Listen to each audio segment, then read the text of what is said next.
न fire NOC, न fire exit. देश की राजधानी दिल्ली के मालवीय नगर में अवैध रूप से चल रहे रेस्टोरेंट और होटल की ओर से बदइंतजामी की कीमत यहां रुकने वालों ने चुकाई। लाइसेंस किसी और चीज का, लेकिन चलाया जा रहा था होटल फ्लोरेंस स्टे। बेसमेंट में रेस्तरां चल रहा था और नोट छापने के मकसद से ठहरने के लिए कमरे बना दिए गए थे। लाइसेंस सिर्फ 6 कमरों का था और 25 कमरे बना दिए गए थे। फायर डिपार्टमेंट को सुबह 8:50 पर आग लगने की खबर मिली। आग बुझाने के लिए 7 गाड़ियों को फौरन रवाना किया गया, लेकिन ये इतना नाकाफी था कि आग की लपटों में कमी तक नहीं आई।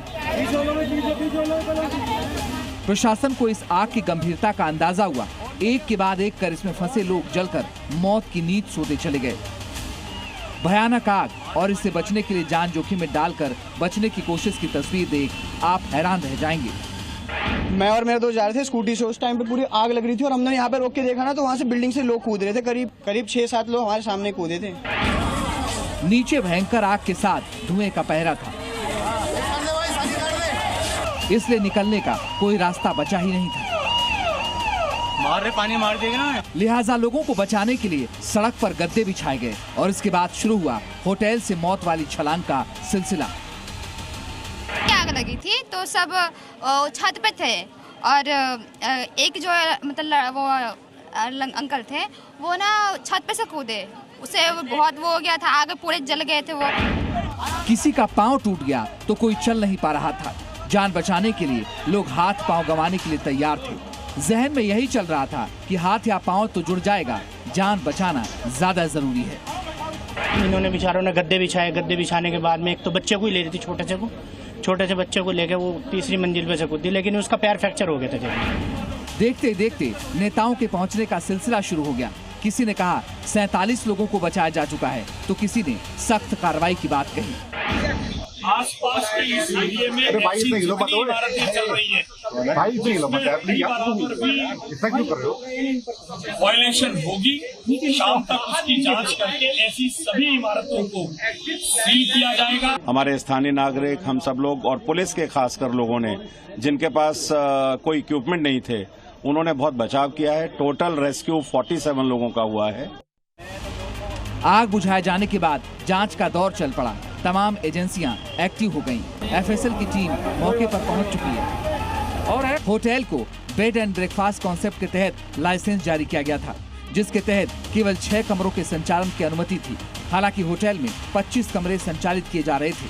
होटल संचालक ने फायर एनओसी भी नहीं लिया था। इतना ही नहीं, कुछ कमरे बेसमेंट में बनाए गए थे। अब सुरक्षा मानकों को लेकर गंभीर सवाल खड़े हो गए हैं। जानकारी के मुताबिक यहाँ पर रुकने वाले लोग मरीज और उनके तीमारदार होते हैं। ये लोग आसपास के बड़े अस्पतालों में इलाज के लिए आते हैं और फिर इलाज के बाद वापस चले जाते हैं। मैं आपको दिखाना चाहूँगा, यहाँ से जरा कैमरामैन दिखाएं। केवल यहाँ पे सीढ़ी नहीं है, सीढ़ी के अलावा यहाँ पर देखेंगे तो केवल यहाँ जो लिफ्ट है, केवल यहाँ पर लिफ्ट है। इस तरीके से सवाल उठता है कि आखिर में सिविक एजेंसीज क्या करती हैं। एनओसी क्या फायर ब्रिगेड की तरफ से यहाँ पर दी जाती है कि नहीं दी जाती है, और जांच होता रहता है। जांच हमेशा से यदि देखेंगे, जांच होती है, कमेटी बैठती है, उसके साथ ही साथ जब चिड़िया चुग जाती है, खेत यहाँ पर चुग जाती है, तब जाकर के पछतावा होता है। एक ऐसा हादसा जिसमें कई विदेशी नागरिकों की भी मौत हो गई, उसकी वजह की तलाश जारी है। इतने सारे लोगों की मौत हो गई और अब जिम्मेदारों को खोजा जा रहा है। देखिए, कोई भी बिल्डिंग जिसको एनओसी चाहिए, वो जो है या लाइसेंस लेता है, कोई कमर्शियल एक्टिविटी रन करता है, तो वो जिस डिपार्टमेंट उसको जो लाइसेंस देता है वो हमारे पास भेजता है या बिल्डिंग अथॉरिटी हमारे पास भेजती है, बिल्डिंग को रेफर करती है। जब बिल्डिंग हमारे पास रेफर होकर के आती है तब हम उसका इंस्पेक्शन करते हैं। इस बिल्डिंग का रेफरेंस हमारे पास अभी तक नहीं मिला है। बताया जा रहा है कि आग लगने के बाद बिजली से ऑपरेटेड दरवाजा लॉक हो गया था और लोगों को निकलने का रास्ता नहीं मिला। तमाम कोशिशों के बीच ऐसे कई सवाल हैं जिनका जवाब इस हादसे के लिए जिम्मेदार लोगों से ही नहीं, होटल को इजाजत देने से जुड़ी अथॉरिटी से भी मांगा जाना चाहिए। ब्यूरो रिपोर्ट, जी मीडिया।